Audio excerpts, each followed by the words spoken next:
Well, good afternoon and happy Tuesday, everybody. I have to tell you, I'm just having a complete freak out. I'm so excited today. I am having a fangirl moment, as we say. Our special guest today is somebody that I want to be when I grow up, if I grow up, that is. I am so excited today to introduce you to our guest. She is tuning in from California. Some of you have seen the little flyer about her appearing today, and it's Greta Pontarelli. And I want to welcome you so much and thank you for being here, first of all. I'm so honored and I'm so grateful. I love nothing more than in some small way to inspire people to go after their dreams.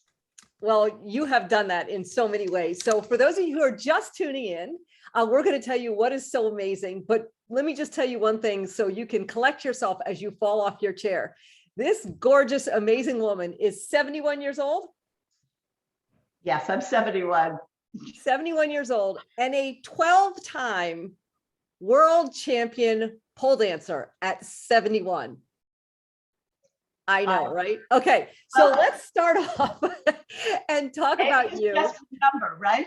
It's just an age is not even a number for you, Greta. I have to tell you. So can you first of all tell people, because I know a little bit about your background in the story, but how did you get into this and how old were you when you started doing this?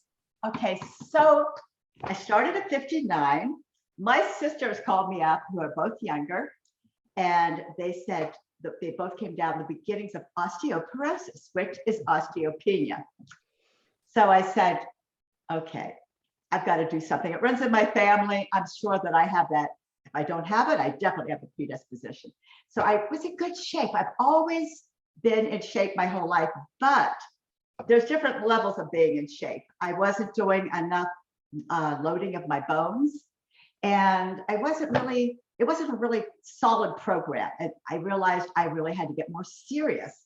So I looked it up on the internet and I thought, okay, I can either lift weights or I can lift my body. And I go, well, lifting my body sounds a little more fun. So I went to YouTube and I found these amazing artists. And it looked to me like most of the ones I saw were Paul, but it was like kids playing on a playground, having so much fun, and you don't even know that you're working out because you're being creative. You're doing something really artistic, and at the same time, you're getting in shape. And I looked at that and I go, this is what I want to do. And you are fabulous. And how old were you when you started training? Well, okay, so I was 59 years old and I went to my first class. I just happened that week to get a flyer in the mail for a free class. And I go, this is fortuitous. This is the universe speaking to me, right? Yeah. I believe there's no accidents in the universe. I thought, okay, this is meant to be. I'm at least going to have fun with this. I never thought anything serious would come out of it. So I went to this class and it was not easy. And I thought, I bet she thinks I'm never going to be back. Right? Because usually most people go, okay, that was fun, but this is harder than I thought. See ya. So anyhow, so I went a few more times, and what happened is it became a little easier. I started celebrating the small little victories. Oh, I could actually do this. I could actually climb up the pole. And those little victories got me completely addicted. And the rest is history. Because I love it. So I started really getting serious about it and finding that I could tell a compelling, inspiring story with it. And that really feeds my soul in terms of manifesting the artistry in my life. To me, art is life and life is art. So you started to get serious. When was your first ever competition? And if you don't mind sharing how old you were when you did that first competition. I think I was 62. I'm not sure, but I had been training for a little over 2 years. Maybe I was 61, 62, that arena. Well, the very first time I had to compete against these phenomenal 18-year-olds, right? 18-year-olds. I knew I didn't have a chance, but everybody was wanting to interview me. They go, why are they interviewing me? These are the ones that are really, killing it. I guess they thought they were so excited to see somebody that old do it, because that meant there's longevity in the art form.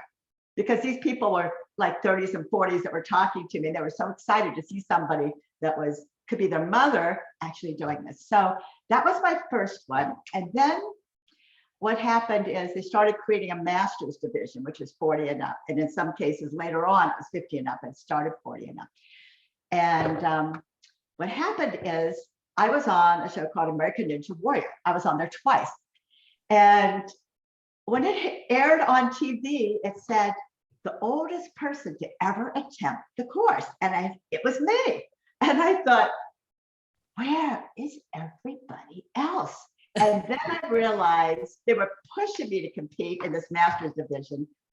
And I thought, I'm not qualified, but I want to give a platform to my message, right? Yes. And when you compete and you start, this was a world championship on a worldwide stage, you start amassing a following of sorts, in this little niche. And I thought, okay, so I need to do this. So I went to my first world championship in London. And I remember getting on that plane thinking, I must be out of my mind. I thought best way possible, though. Yeah. And to come back with my first world gold medal, it was completely surreal. And then it just has really taken off. And I think my whole key is that when I'm on that stage, I want to leave a piece of my heart on that stage. I want to pour so much of my being into that piece that the audience somehow is changed by that message. Like when I did the Phoenix, like I actually rose out of the ashes. And I felt that transformation because this was right after the lockdown opened and then a lot of the provisions had, were gone. People finally thought, wow, we can see smiles.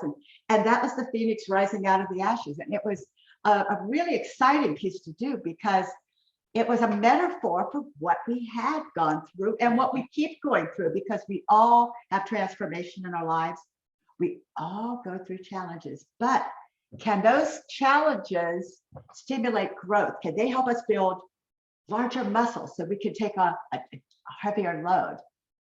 That's the key in life, to take those challenges instead of letting them debilitate us. We use them to build our strengths. And so that's kind of the metaphor for all my pieces. I spin it in many different ways. I never know what's going to come through next, but I just go in and I start creating, and it seems to come, it manifests. And I am so excited about the possibilities of people and what they can do if they just believe in themselves. Well, it's amazing because everything you're doing is you're taking what could be a challenge or an adversity and transforming it into an opportunity. That's even when you first started doing this. And then I have to ask you, please, would you tell them, because it's astonishing enough when you started, how you competed, what you've accomplished. But then there was this little hip issue. Can you share with them what happened and how you bounced back from that? Well, that when I look back, it is a pretty fascinating story, because I used to be a competitive gymnast. And so people say, oh, she competed in high school and college, no wonder she can do this. But this was like another lifetime. This was like 50 years ago, right? Yes. So I mean, truly, yes, it does give you a little bit of confidence, and certain muscle memory does help to a degree, but in a lot of ways it hurt me because I competed on hard floors. There were no spring floors back then, and I competed on cement basically. And by the time that I was probably 63 or 64, I started feeling the effects of it, and I fought it. So I went into world championships, at least 3 of them on a wheelchair, and came out on a wheelchair because I could not walk down to the gate. And all of them I won world champions on because I was able to still do the pole, which did not require me to use my hips really. But then it started affecting my flexibility because I started getting bone spurs, and my splits, which were 180, kind of were 170. And, and I could live with that. I kept pushing it off, but then I got to the point where it started keeping me awake at night.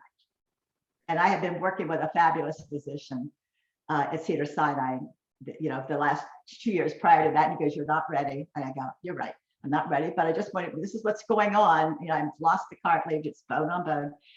But when it started keeping me awake, he said, I think you're ready because you're right. So I did one and I did the other one about 3 months later when my provisions, when we moved in December 2018, and in 2019, February, I won another world championship in Italy, in Florence, Italy. And that I'm so proud of that piece because I wanted to show that I could come back. I wanted to show that you just believe in yourself, and you have to just tune into that part of you that's well and expanded. So I kept telling my body, help yourself. Kept doing all these positive affirmations and just doing everything I can to keep, a fabulous diet and everything to uplift myself spiritually, intellectually, learning about the exercises and things I can do, and then mentally. And, it completely worked. The mind is a powerful thing. It really is. And when I see people that overcome such obstacles, people write me these beautiful, beautiful emails that say, because of you, I now run 5 miles a day or whatever they do.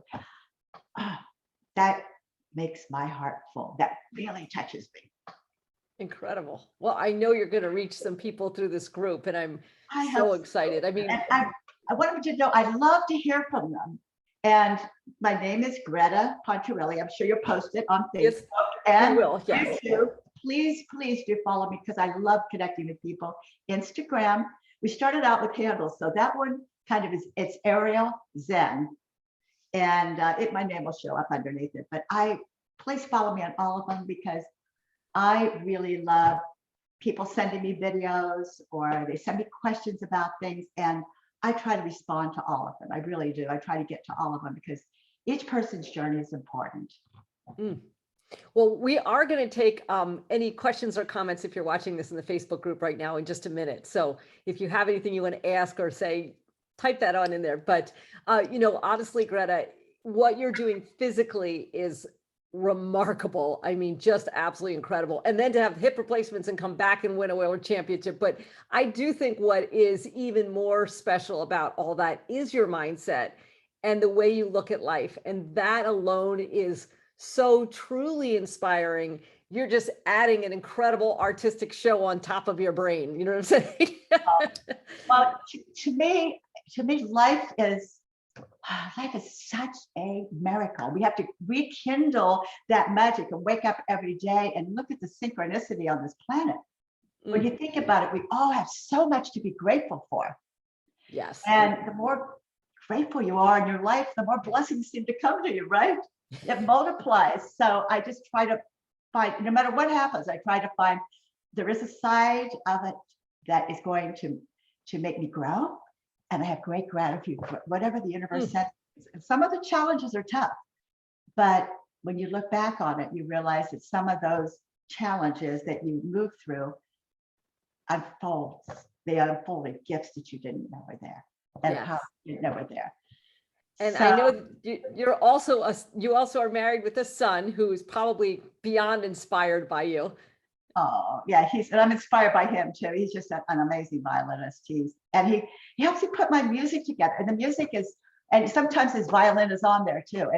And the music is really part of it because the music has to really frame the journey and frame what I'm doing. And there has to be, as I go through a story, there has to be shifts and there has to be parts where it builds up.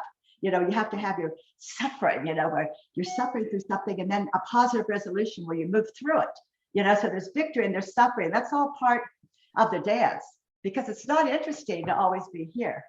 Yes. You want to see me going through something and then rise up, and then it becomes interesting. It becomes fascinating, and then it becomes art. And that's what really feeds my soul. I mean, that's the magic that makes my soul soar.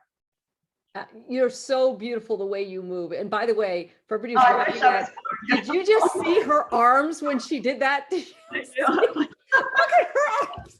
Oh my God. Better, but they get the job done. I mean, they get the job done. So we do want people to follow you. If you're watching this in the Facebook group, she's just joined the Facebook group. So you can comment and tag her. You can go follow her, which I highly recommend that you do. And again, her Instagram is Ariel Zen, AERIALZEN, correct? Right, just like the word aerial, like in the Yes. air. And I'm going to see real quick if I can manage to pull this off, if we can pull up a little bit about what's going on here, because I know people are so excited to see and hear you today. I'm excited to be with you. I mean, you have such amazing energy. Oh, I'm so excited. Okay. So dynamic. And I want to see you on the silks. Oh, thank you. Okay, I've got questions coming in for you. Okay, you ready? Let's see. We have Valerie from New Jersey, and she asked, what, if any, considerations do you have regarding your diet and your performance/work? Okay, so I'll start up with my diet. I'm pretty much paleo, which means I eat everything I can possibly organic. If I eat, I like fresh cut fish. If I eat meat, it's free range. I really believe that you need those omega-3s that it has, you know, versus things that are a little processed. Eat a lot of vegetables. We try to grow some of our organic vegetables here. So a broad spectrum of vegetables and nuts. And I just try to eat things that are really wholesome, you know, and make me feel good. I stay away from white sugar, white flour. I don't eat corn. It's got a lot of sugar in it, so I try to stay away from corn and corn flour. What else don't I eat? Anything that's unpronounceable preservatives. and then the second question about my last performance. What was the question about my last performance? Oh, she was asking, what do you do in terms of, like, I guess, preparation for your performances? In terms of the training part, or the choreo and bringing it to life? Both. What the heck? Well, we got you here. Okay. Well, as far as the choreo, I always tell people I don't choreograph it, the universe does, because I think there's things that are catalysts to me. And I'm always looking like, where's the next muse going to come from?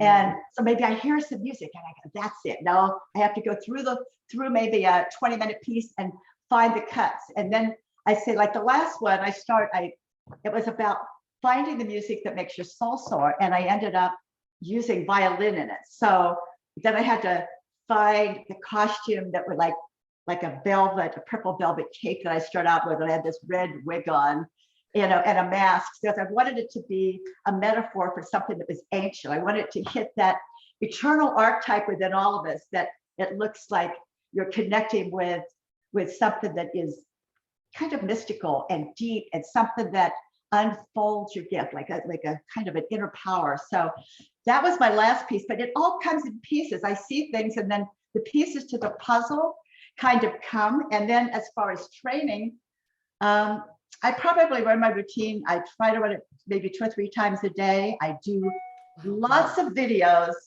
to say, how could my lines be better? How can I be more compelling? I want that character, when I do my moves, I want the character to do them. I don't want it to be me doing them. Say, how would that character move? How would they do that? How would they connect? And that's really important. So I love using videos until I perform the piece. And then I'm afraid to watch it because it's there. I can't change it.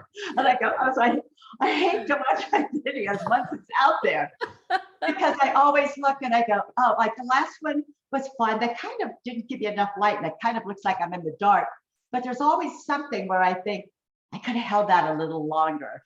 Oh my goodness. The angle could have been presented a little better. But the other thing is, when I watch my videos, I feel like particularly the Phoenix, because I was in a small theater there, and the audience was like, it was one of those crown jewels in your life, because the audience was right there in my hands. And they just put electricity in my vein. And when they did the video, they put my music, they cut off the audience, first of all, which is part of it. But the other thing is, it's really hard to watch a performance that you really put your heart into, and that has some kind of dynamic element to it. It's 2-dimensional.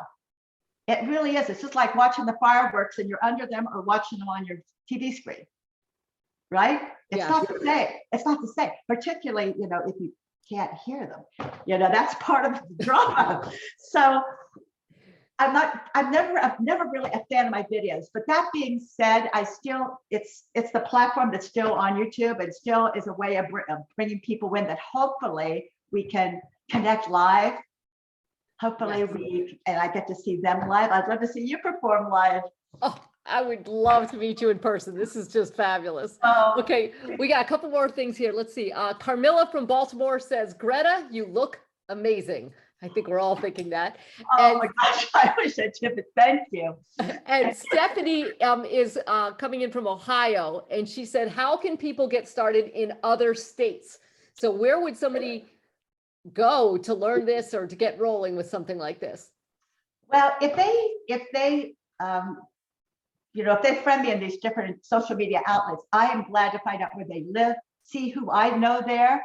Great. I do Zoom calls with people, but you have to have either silks, a hammock or pole. Yeah.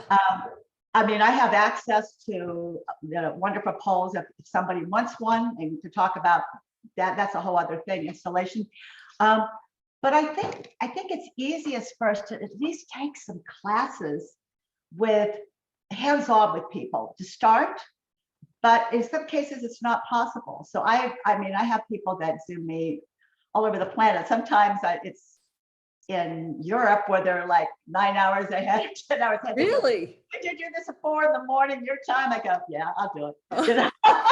So you get up at 4 in and coach people? Well, that's rare, but it was a surprise for somebody. It was somebody's birthday. It was a big surprise. I can do this. I love adventures. I go, okay, this is an adventure. I love this. So, but I'm like anybody that writes to me, anybody that's looking for polls, that wants a poll, that wants information about them. I set up a lot of people with polls, and I don't make any money on it. It's not about that, just like you. It's about getting them in something that is good and that's going to work for them. And so they understand like what exactly accommodates their needs. And so that's part of it. But sometimes I just work things on the hammock too. The hammocks are pretty easy, because they are not expensive. And if you just have something to hang them from, there's a lot of things you can do to develop the core strength. And then you can go into something like what you're doing with going up high more into the silks.